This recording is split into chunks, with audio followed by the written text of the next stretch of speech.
Buenas tardes, hermanos, y todos aquellos que nos están viendo a través de nuestra página en Facebook, Maná del Cielo.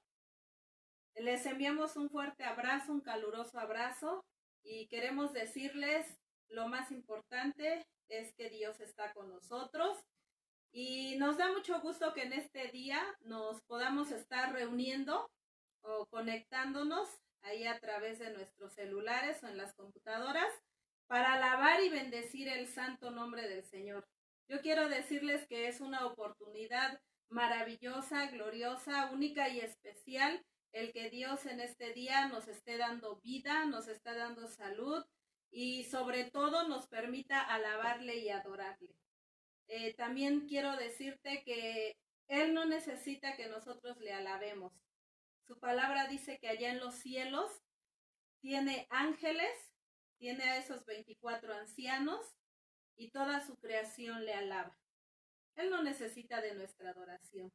Sin embargo, nosotros lo hacemos porque Él ha traído nuestro corazón, Él nos ha enamorado, Él nos ha regalado grandes cosas, la salvación, su perdón, el amor, su misericordia, y por todo lo que Él es para nosotros y porque Él es digno de ser alabado, en esta hora nosotros le podemos glorificar. Gracias, Señor Dios. Vamos a poner en las manos de Dios este tiempo, este momento en el cual vamos a adorar y a bendecir su nombre. Tú dispón tu corazón, te invito a que dispongas tu vida, tu corazón, todo lo que tú eres para alabar a ese Dios verdadero, ese Dios vivo, a ese Dios creador que a ti te ha formado, que a ti te ha dado vida. Y vamos también a disponer nuestro corazón para escuchar su palabra, una palabra hermosa, esa palabra que tú necesitas para tu vida, para seguir en el camino de Dios. Y en esta hora oremos a Dios.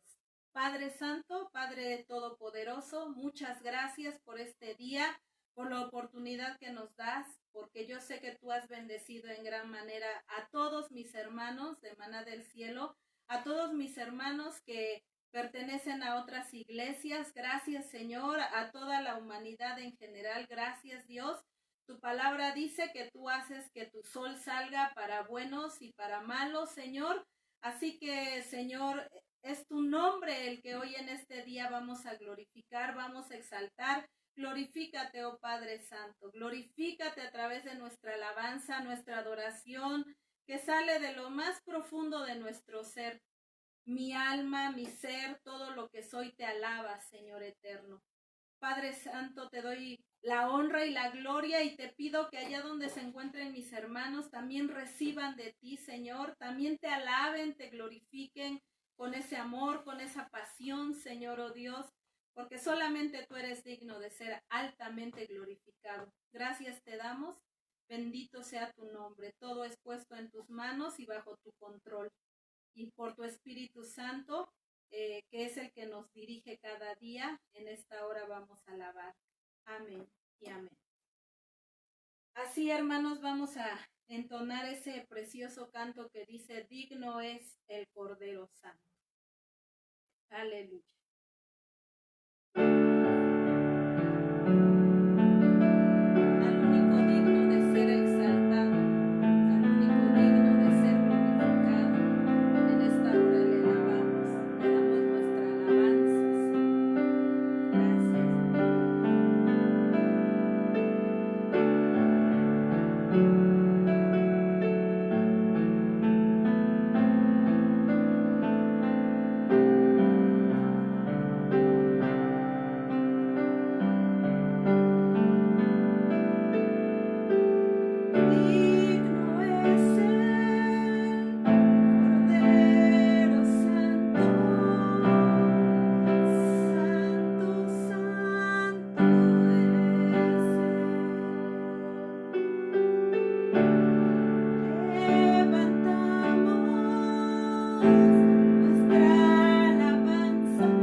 Toda lengua confesará que Jesús es el Señor. Y toda lengua, Señor, te reconocerá, Señor mi Dios. Gracias, gracias por estos momentos tan hermosos que nos permites vivir en tu presencia, Señor mi Dios. Te adoramos, te exaltamos, Señor mi Dios. Gracias, gracias, Dios. Bendecido sea tu nombre por siempre. Tú eres Dios. Tú eres, Señor, el alfa, la omega, el principio y el fin. ¿Quién es? ¿Quién es? ¿Quién fue? ¿Quién será por siempre, por los siglos de los siglos? A tu nombre rendimos nuestra vida. A ti rendimos nuestro corazón, nuestras familias, Señor. Nuestra ciudad de Puebla, Padre. Toma control, Señor. Y así también, Señor, el mundo entero, Padre. Gracias, Señor. Recibimos tu palabra, Señor, para que tú deleites nuestro oído, que podamos ser hacedores de tu palabra, Señor Dios. Gracias, porque aún tenemos esa libertad y ese tiempo, ese momento de alabarte y de exaltarte. Aleluya. Y de escuchar tu palabra. Gloria a tu nombre. Gracias, Señor. Amén. Así dejamos el lugar para escuchar la palabra de Dios.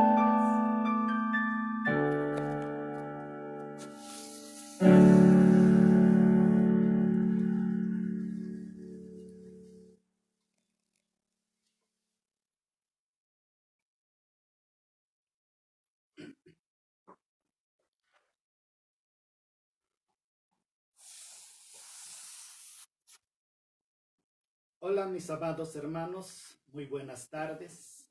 En esta tarde nos hemos reunido una vez más para escuchar la preciosa palabra del Señor y yo les invito para que estén atentos a la revelación que hoy Dios tiene para cada uno de nosotros. Yo siempre he dicho que Dios siempre tiene una palabra fresca para cada uno de nosotros y por ello les invito para que abramos nuestro entendimiento, nuestros oídos a la voz de Dios. Antes de ello quiero felicitar y mandar un fuerte abrazo a todos nuestros varones, a todos esos varones que nos ven, que nos están escuchando. Muchas felicidades, deseando que Dios bendiga sus vidas, sus trabajos, sus familias. Bendiciones para cada uno de ustedes. Vamos a disponernos en esta tarde a meditar en la palabra del Señor y hoy nos toca hablar acerca del trono de Dios. Para ello vamos a dar lectura al libro del Apocalipsis en su capítulo número 4 y vamos a dar lectura a los primeros versículos. Yo quiero que usted escuche esta porción de la palabra que dice de la siguiente manera: después de esto miré y he aquí una puerta abierta en el cielo, y la primera voz que oí como de trompeta hablando conmigo dijo: sube acá y yo te mostraré las cosas que sucederán después de estas. Y al instante yo estaba en el espíritu, y he aquí un trono establecido en el cielo, y en el trono uno sentado. Y el aspecto del que estaba sentado era semejante a piedra de jaspe y de cornalina, y había alrededor del trono un arco iris semejante en aspecto a la esmeralda. Y alrededor del trono había 24 tronos, y vi sentados en los tronos a los 24 ancianos, vestidos de ropas blancas, con coronas de oro en sus cabezas. Y del trono salían relámpagos y truenos y voces, y delante del trono ardían 7 lámparas de fuego, las cuales son los 7 espíritus de Dios. Y delante del trono había como un mar de vidrio semejante al cristal, y junto al trono y alrededor del trono 4 seres vivientes llenos de ojos delante y detrás. Muy bien, en esta tarde vamos a empezar a hablar un poquito acerca del trono de Dios. Y yo quiero decirles que el libro del Apocalipsis es un libro sumamente interesante y emocionante, porque este libro tiene la revelación de Dios al hombre acerca de estos últimos tiempos.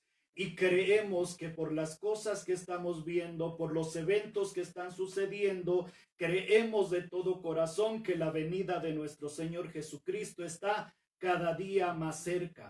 Por eso yo quiero invitarles a todos ustedes que escuchan, que ven en esta tarde esta enseñanza, que volvamos nuestros ojos, como siempre lo he dicho, a la palabra profética más segura, que es la Biblia, que contiene la palabra del Señor. No vayamos a aquellas enseñanzas de aquellos hombres de la antigüedad como Nostradamus. No vayamos a las enseñanzas, a las predicciones de aquellas civilizaciones antiguas o de los videntes de hoy en día.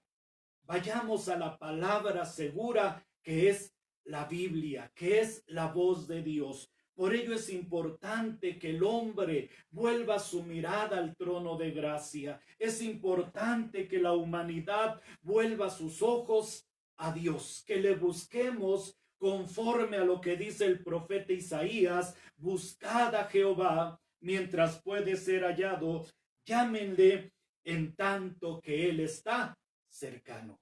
Para Juan, escribir el libro de Apocalipsis resultaba un poco difícil y complicado, porque este libro está lleno de muchas figuras y de muchos símbolos, y Juan utiliza el lenguaje propio de esa época para describir todo lo que Dios le estaba mostrando.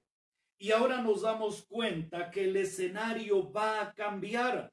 Hemos estado hablando del mensaje que Dios diera a las 7 iglesias que se ubicaban en el Asia Menor.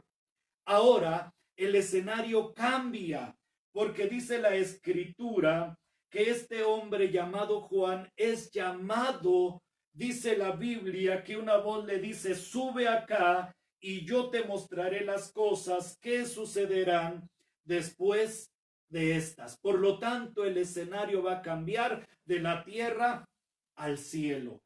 Vamos a estudiar esta palabra con la ayuda del Señor, con la dirección del Señor.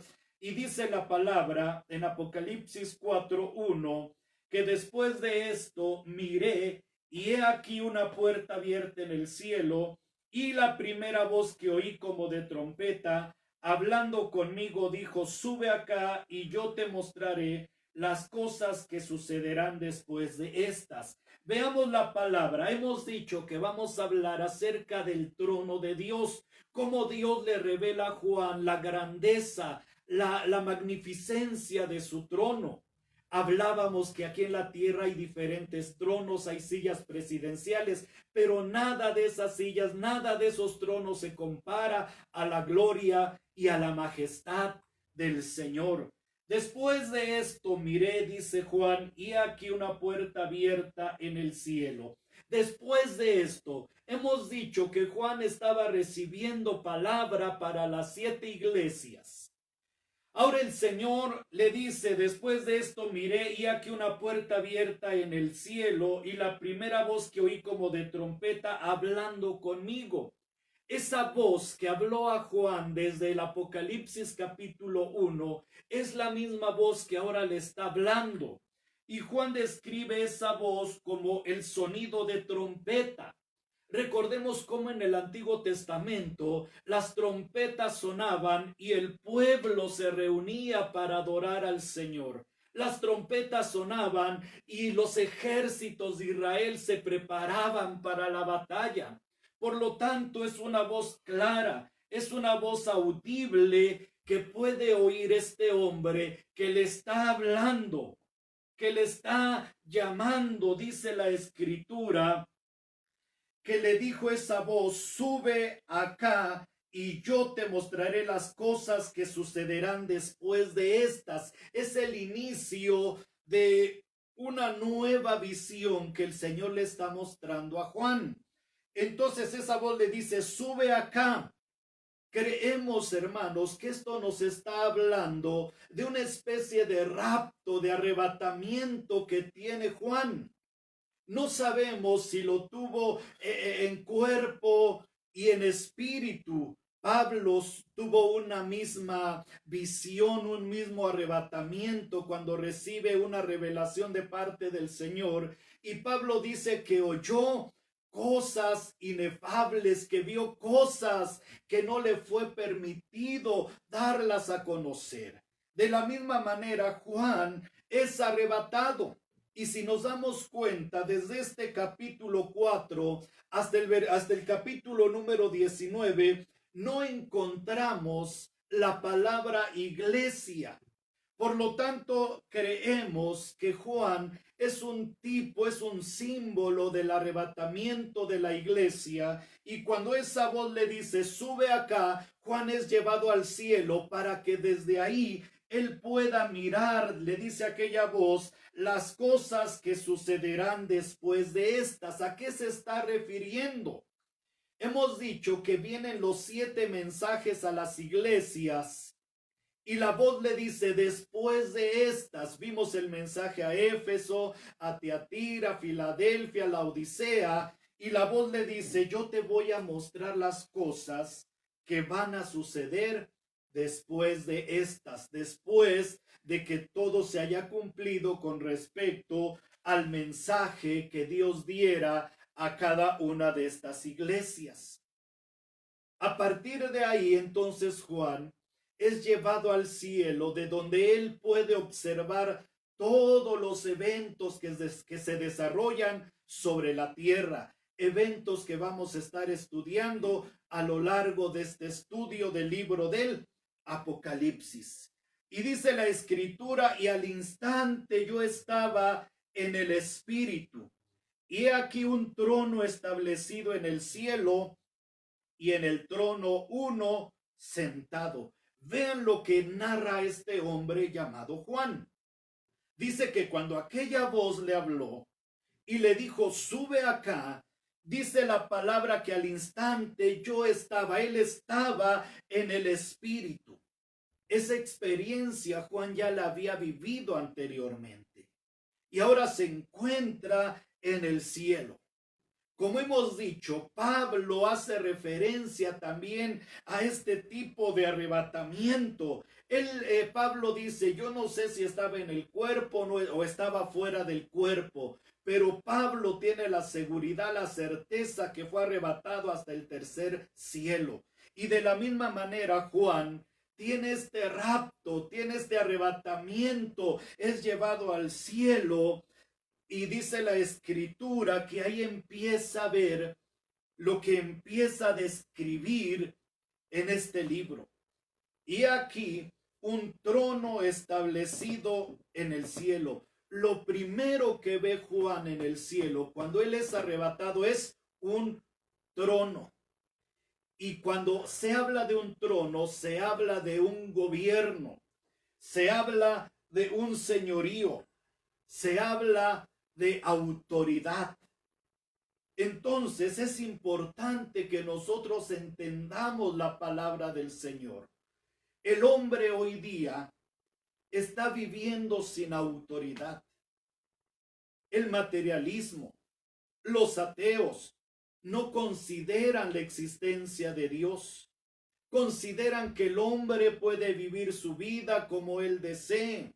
Consideran que el hombre puede hacer de su vida lo que mejor le plazca y piensan que no hay nadie a quien el hombre tenga que rendirle cuentas. El humanismo con su filosofía está colocando al hombre en el centro del trono, del gobierno. Qué equivocado se encuentra el hombre con respecto a esta forma de pensar, a esta forma de enseñar, cuando la palabra del Señor nos está enseñando que en el cielo, donde está la habitación, la morada de Dios, hay un trono, un gobierno, un señorío, y lo más espectacular que puede ver Juan es que en el trono se encuentra uno sentado. Por lo tanto, el trono no se encuentra vacío. Esto nos está enseñando que en los cielos hay un ser divino que está gobernando, que tiene el dominio, que tiene la autoridad. Y un día todos y cada uno de nosotros, dice la palabra, hemos de comparecer delante del trono de Dios. Por eso es importante que el hombre pueda entender que no estamos a la deriva, no vivimos solos. Dios, nuestro buen Padre Celestial, está sentado en su trono. Esto es lo que alcanza a ver Juan cuando es arrebatado al cielo, cuando es llevado al cielo. Por eso hemos dicho, mis amados hermanos, creemos de todo corazón que la iglesia, al igual que Juan, va a ser arrebatada al cielo, porque es una promesa que el Señor Jesús diera a sus discípulos. Por eso estamos en espera de la venida gloriosa de nuestro Señor. Por lo tanto, en el cielo se encuentra el trono de Dios. Y Juan empieza a describir no tanto una figura, no tanto una imagen de aquel que está sentado en el trono, no describe dimensiones, porque dice la palabra que Dios es espíritu. No le podemos ver con nuestros ojos materiales, con estos ojos carnales. Por eso Juan dice, y el aspecto del que estaba sentado era semejante a piedra de jaspe y de cornalina, y había alrededor del trono un arco iris semejante en aspecto a la esmeralda. Entonces Juan no describe una imagen. Juan no describe a una persona, a una figura, sino empieza a describir la majestad, la gloria de aquel que está sentado en ese trono. Por eso entendemos que en esta tierra no puede haber imagen ni semejanza acerca de lo que es Dios. El hombre hoy día se ha hecho imágenes, como dice Pablo a los romanos, han trastornado la imagen, la gloria de Dios y la han hecho a semejanza de cuadrúpedos, de reptiles, de figuras. Pero Dios no tiene una figura como tal para describirla. Por eso Juan empieza a decir que aquel que está sentado, dice que su aspecto era semejante a piedra de jaspe y de cornalina, piedras de color blanco y piedras de color rojo, que nos hablan de la justicia y de la santidad de nuestro Dios, porque quiero decirles que nuestro Dios es santo. Por ello su palabra constantemente invita a sus hijos a que seamos santos en toda nuestra forma y manera de vivir. La palabra santidad nos habla de alguien apartado, de alguien consagrado para el Señor. Así como en el Antiguo Testamento todos los utensilios, toda la gente que se acercaban a Dios tenían que tener un carácter de santidad. Por lo tanto, lo que rodea al trono de Dios, a la gloria de Dios, se relaciona con su justicia y con su santidad. El trono de Dios es justo y un día Él va a pagar a los hombres conforme a todas sus acciones, pero con justicia. En esta tierra hay diferentes señoríos, diferentes gobernantes, tronos. Y ellos pueden decir, yo hago lo que quiera porque yo mando, porque yo gobierno. Pero el trono de Dios está basado, está fundamentado en su justicia, en su pureza y en su santidad. Veamos entonces cómo Juan describe la majestad, la grandeza del trono de Dios. Es algo que nosotros tal vez tampoco alcanzamos a comprender, a entender, a discernir.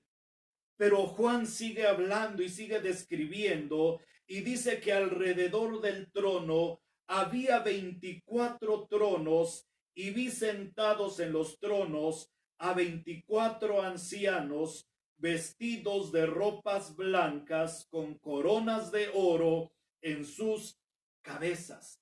La pregunta para nosotros es, ¿quiénes son esos ancianos? La palabra anciano se utiliza mucho en el Nuevo Testamento para describir a aquellos hombres que sirven al Señor, que buscan al Señor. Y yo quiero decirles que todos los llamados por el Señor, todos aquellos que somos sus hijos, tenemos un carácter de siervos, de ancianos, de hombres que servimos al Señor. Veamos entonces que alrededor del trono, de ese trono de su de su grandeza, de su gloria, de esa luz que veía Juan, alrededor de ese trono de luz, dice la palabra que había 24 tronos.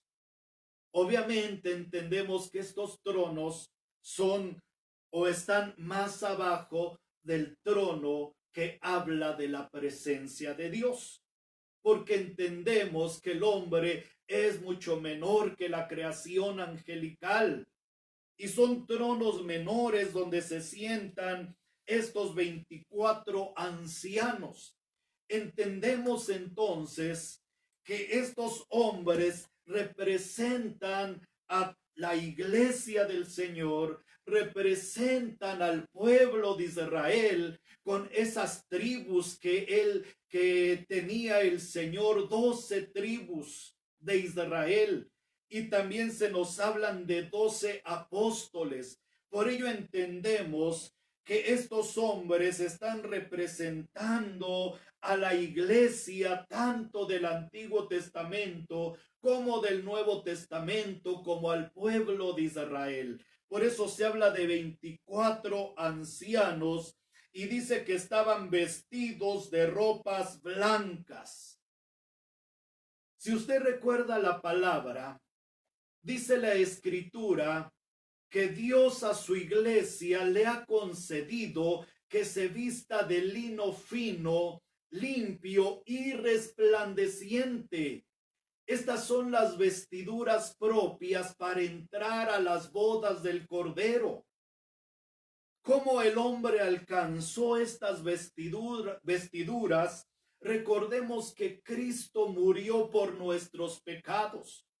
Cristo murió por nuestras rebeliones. Cristo murió por nuestras iniquidades. Él se hizo pecador.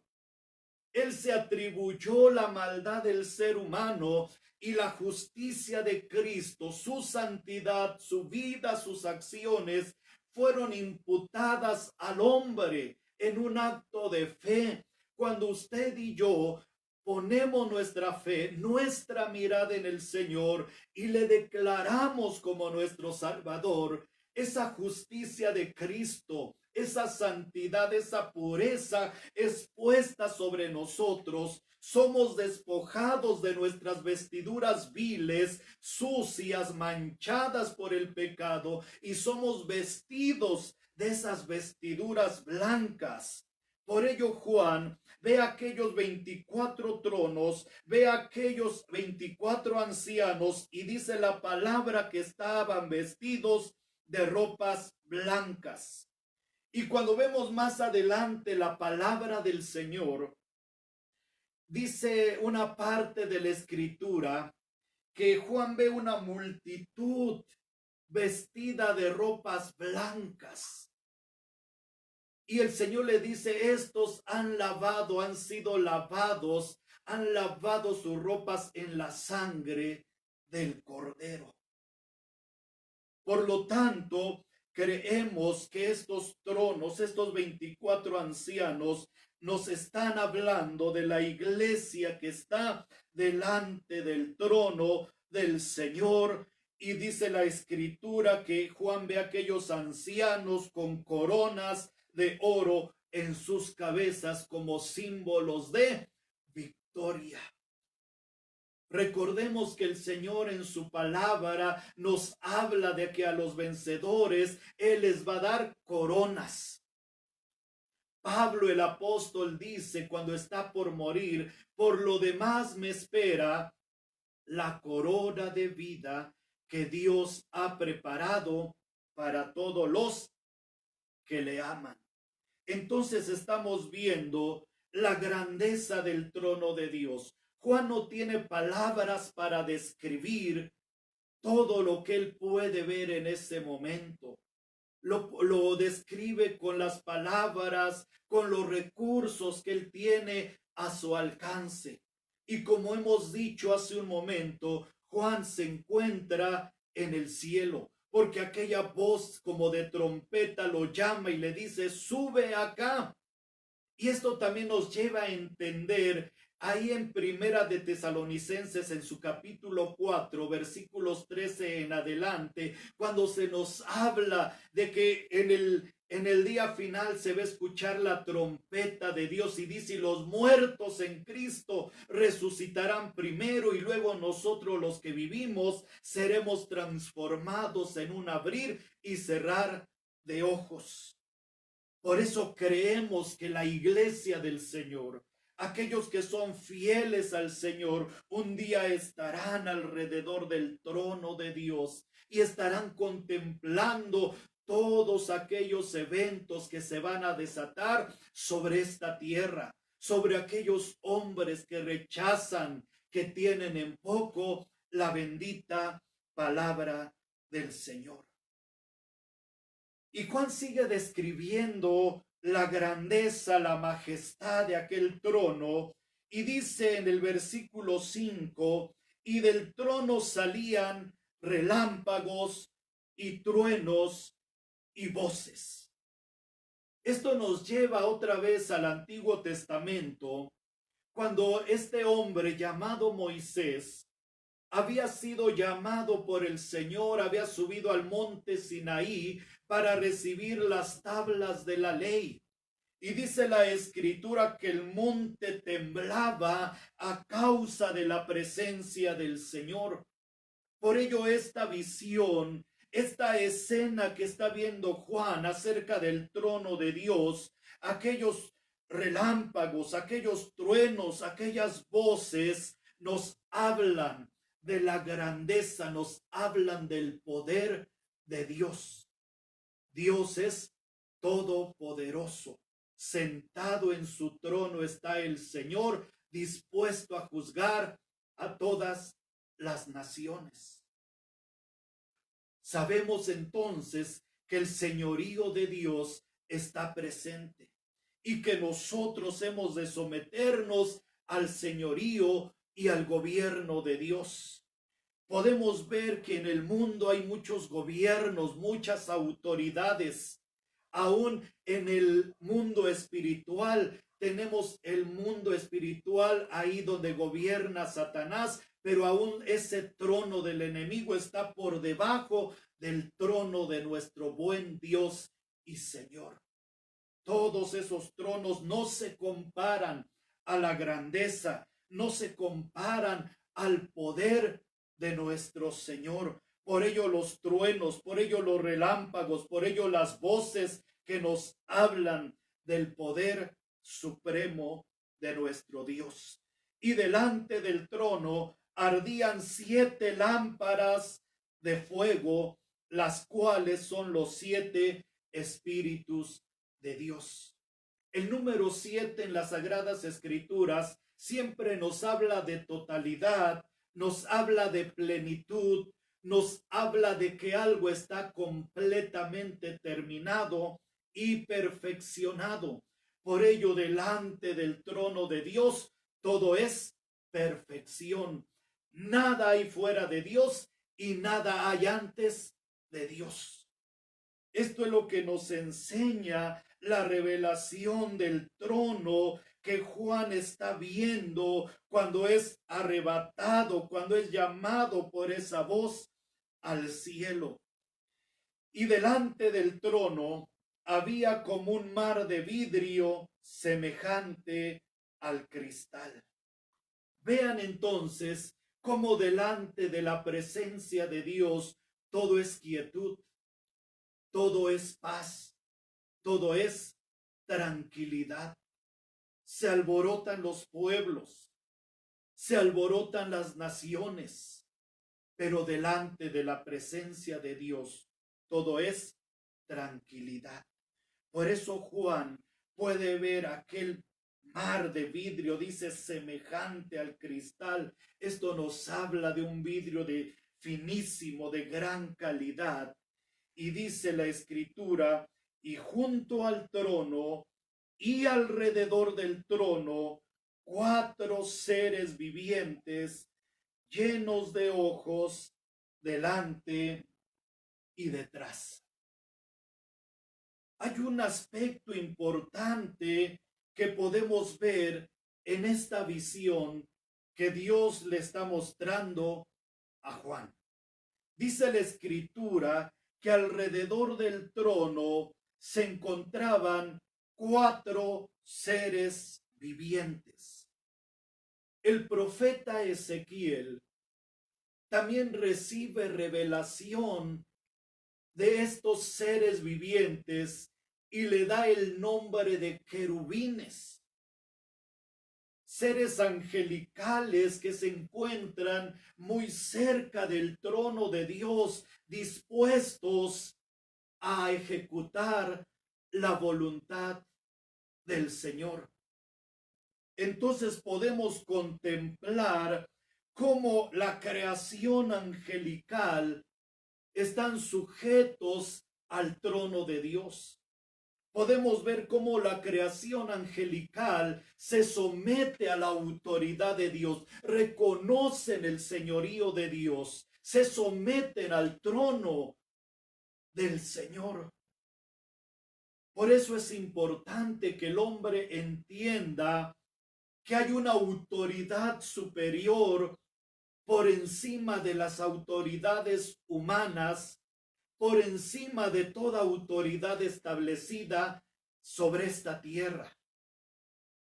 El hombre, la iglesia debe de entender que hay una autoridad suprema y que un día todos y cada uno de nosotros vamos a tener que rendir cuentas a esa autoridad. De aquí la necesidad que el hombre tiene del arrepentimiento de sus obras, de sus malas acciones. Recordamos la palabra de Dios a las iglesias, siempre el llamado al arrepentimiento, siempre el llamado a volverse a Dios. Y el mensaje de Juan el Bautista y el mensaje del Señor Jesús, arrepentíos porque el reino de los cielos se ha acercado. La humanidad debe de entender que allá en el cielo está el trono de Dios, que gobierna, que delegó al hombre su autoridad, y el hombre de manera voluntaria cedió esa autoridad al enemigo, a Satanás. Por eso el mundo en caos, por eso el mundo lleno de pecado, lleno de maldad, porque el hombre ha dejado fuera de su vida la autoridad de Dios. El hombre ha hecho a un lado el señorío de Dios y hoy las consecuencias son catastróficas. Abortos, homicidios, homosexualismo, porque el hombre se ha apartado del trono del Señor. Por ello es importante que como iglesia alcancemos a dimensionar que en el cielo hay un trono y que ese trono no está vacío, tal y como Juan lo está describiendo. Iglesia, invitándote a que nos sometamos a la autoridad de Dios, invitándote a que ofrezcamos nuestras vidas al Señor, porque Dios habita en los cielos. A lo largo de este estudio del Apocalipsis, vamos a irnos sumergiendo en las profundas enseñanzas de las Sagradas Escrituras. Es un libro que nos muestra el propósito y la voluntad del Señor. Por eso, hasta aquí vamos a dejar este estudio acerca del trono de Dios, y la próxima semana vamos a hablar ampliamente acerca de aquellos 4 seres vivientes, y vamos a ver el concepto de la adoración, porque la palabra de Dios nos está enseñando que aquellos seres vivientes, que aquellos 24 ancianos siempre rinden adoración, gloria y honra a nuestro Señor. Solamente quiero dejar en tu corazón, amado hermano, iglesia, aquellos que nos están mirando, que en el cielo está el trono de Dios, y un día todos y cada uno vamos a comparecer delante de ese trono y hemos de dar cuentas a Dios de todos nuestros actos y de todas nuestras acciones. Iglesia, acércate al Señor. Dice Pablo a los hebreos: acerquémonos confiadamente al trono de la gracia. Acércate al Señor, acércate a Dios, y Él te espera con brazos abiertos. Iglesia, yo deseo que Dios te bendiga, que Dios cumpla sus propósitos en tu vida, y adelante con la ayuda del Señor. Nos vemos la próxima semana, en donde estaremos ampliando los conceptos del trono de Dios, del señorío del Señor y de la adoración que solamente Él merece y es digno de recibir. Muchas bendiciones. Dios te siga bendiciendo. Saludos.